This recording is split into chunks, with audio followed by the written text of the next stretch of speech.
Мы начинаем видеомост Москва-Астана на тему «Единое экономическое пространство.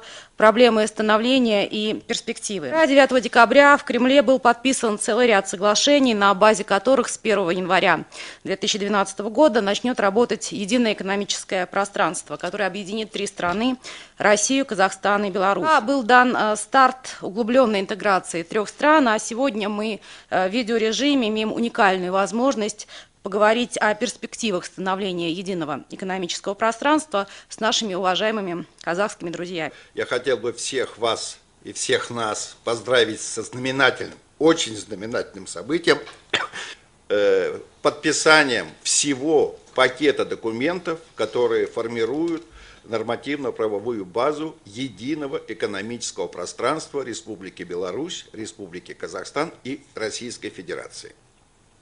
Как вы помните, что идея сама создания этого единого экономического пространства была заложена и озвучена в договоре от 10 октября 2000 года, когда президенты Республики Беларусь, Республики Казахстан, Кыргызской Республики, Российской Федерации, Республики Таджикистан подписали договор об учреждении Евразэс. Этот год у нас знаменательный, юбилейный, и он еще подходит под знаком празднования десятилетия создания нашей организации, Евразийского экономического сообщества. В этом договоре было определено, что ключевой целью и глобальным ориентиром усилий государств-членов сообщества на сотрудничество и интеграцию является создание единого экономического пространства, на котором функционируют однотипные механизмы регулирования экономики, основанные на рыночных принципах и применении гармонизированных правовых норм. В этом пространстве существует единая инфраструктура и проводится согласованная налоговая, денежно-кредитная, валютно-финансовая, торговая и таможенная политика, которая обеспечивает свободное движение товаров, услуг, капитала и рабочей силы. При этом создание таможенного союза выступает как одна из ближайших целей Евразэс, реализация которой открывает путь к формированию единого экономического пространства.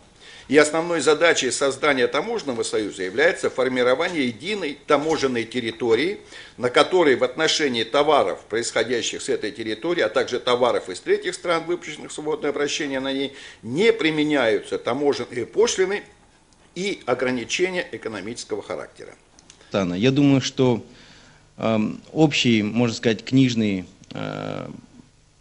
плюсы от экономической интеграции мы достаточно хорошо все знаем. Но для Казахстана, я думаю, очень важными являются, это мы не раз выражали, это так называемый блок инфраструктурных соглашений.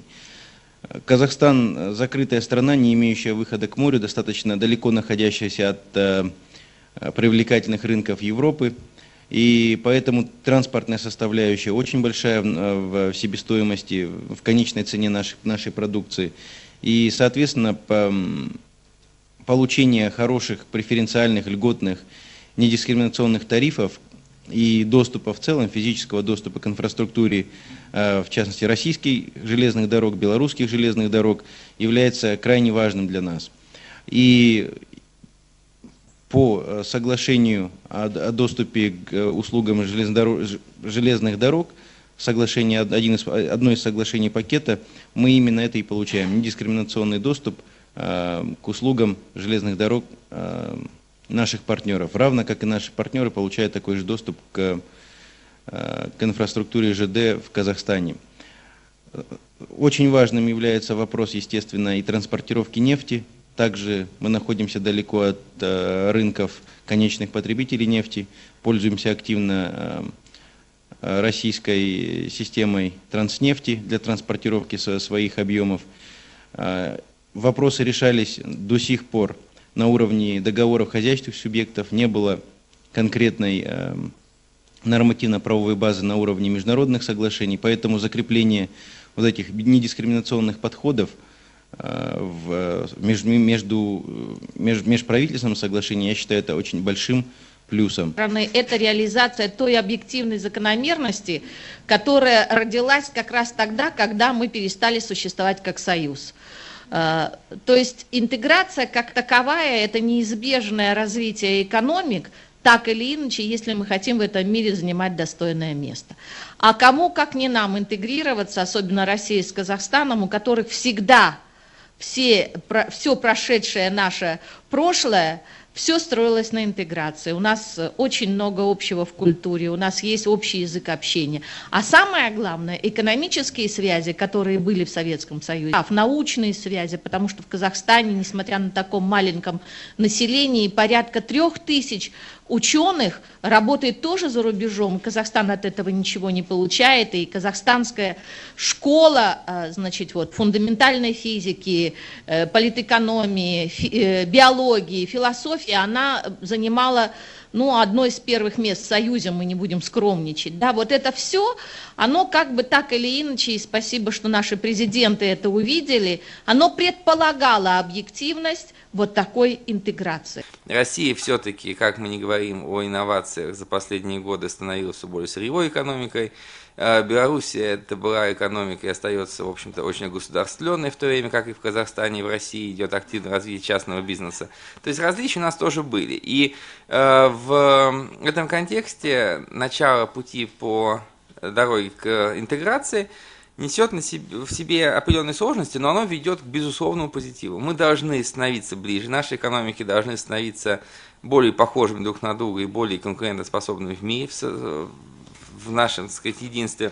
Поэтому я думаю, что гораздо больше задач общих решится совместно, чем возникнет препятствий и проблем. Проблемы, конечно, будут. Я думаю, что в некоторых случаях были излишние ожидания, говорилось, допустим, о валютном союзе. Я, кстати, в последний документ, насколько я знаю, все-таки не вошли в таком прямом виде пункты по поводу ограничения бюджетного дефицита и налоговой политики, как и предполагалось сделать. И это совершенно правильно, потому что на сегодняшний день мы находимся на том пути, на том этапе интеграции, который, на мой взгляд, не предполагает единой валютной системы. То есть развивать единое таможенное пространство, унифицировать соглашения по нетаможенному регулированию, унифицировать соглашения по стандартам, по защите инвестиций можно вполне, не касаясь проблемы единой валюты, которая, на мой взгляд, совершенно преждевременна. И то, что это не вошло в последние документы, подчеркивает лишь то, что президенты трех стран очень адекватно подходят к проблеме и понимают, где мы сегодня находимся. Поэтому я думаю, что не надо забегать вперед, нужно добиться того, чтобы с 1 января 2012 года документы вступили в силу. Конечно, будут определенные проблемы, они есть даже в более развитых интеграционных объединениях, в частности в ЕС. Это будет проблема по взиманию НДС на импортные товары, где он будет взиматься, как это будет контролироваться, перераспределяться и так далее. Я думаю, что, безусловно, будет много проблем, связанных с нетарифным регулированием. Это вопросы стандарта, вопрос технического регулирования. Те же самые проблемы, которые были между Россией и Белоруссией по стандартам, допустим, пищевых продуктов, молока и так далее. Эти проблемы от единой таможни никуда не исчезнут. Это проблемы стандартов и технических норм. С ними тоже нужно будет, я думаю, достаточно много работы проводить. Но, конечно, еще раз подчеркну, это большой успех. Каждая из стран-участников решает свои собственные проблемы. Давайте не будем это скрывать. Было совершенно правильно сказано, что Казахстан очень заинтересован в развитии инфраструктурного сотрудничества, в получении недискриминационных выходов на мировые рынки. Это абсолютно правильно. В этом отношении российская и казахская экономика, они, в принципе, достаточно похожи друг на друга. Трудно сказать, что это взаимодополняемые экономики, в том плане, допустим, как взаимодополняемая экономика России и Европейского Союза, как сырьевая и промышленная. Здесь, я думаю, будут какие-то возможные трения на этой почве. Но, на мой взгляд, действительно тот факт, что с инициативой и президента Назарбаева, и президента Медведева за последние 2 года сделана такая громадная работа, настраивает на очень оптимистический лад. Единственное, чем я хотел бы закончить, я все-таки попытался бы несколько предостеречь от каких-то сверхоптимистических ожиданий, особенно с точки зрения экономического эффекта. Безусловно, политический эффект огромен, он уже сегодня чувствуется, и если будут сняты границы, если будут сняты проблемы с передвижением рабочей силы, с получением разрешения на работу, но с Беларусью они давно уже сняты, да, то это будет замечательно. И граждане наших стран, безусловно, почувствуют совершенно новое направление развития, новый ветер, новую динамику. Что касается экономического сотрудничества, смотрите, я исхожу из того, что в Европейском Союзе, когда происходило становление единого таможенного пространства, единого экономического пространства, торговля между странами Европейского Союза составляла приблизительно 58% общего торгового оборота каждой страны ЕС. Соответственно, когда снимались таможенные барьеры и облегчалась конкуренция, то, безусловно, это давало экономический эффект ввиду масштаба самой торговли. И эффект этот, как по словам самих европейцев, по оценкам постфактум, составлял где-то от 1,7 до 1,9% ВВП. Поэтому торговля между Россией и Украиной, между Россией, Казахстаном и Белоруссией, она гораздо меньше для каждой из стран, чем соответствующие показатели есть на сегодняшний день. Поэтому я скептически отношусь к тому, что мы получим там прибавку в 20-30% ВВП. Мне кажется, что это маловероятно. Но, безусловно, я думаю, там минимум там, по 1% ВВП в год это будет происходить. В рамках кризиса, в рамках выхода экономики из кризиса, это очень важно, это дополнительный драйвер. Просто не надо ставить, на мой взгляд, каких-то неоправданных ожиданий, нужно двигаться просто от одного достижения к другому, и тогда у нас будут появляться все новые успехи.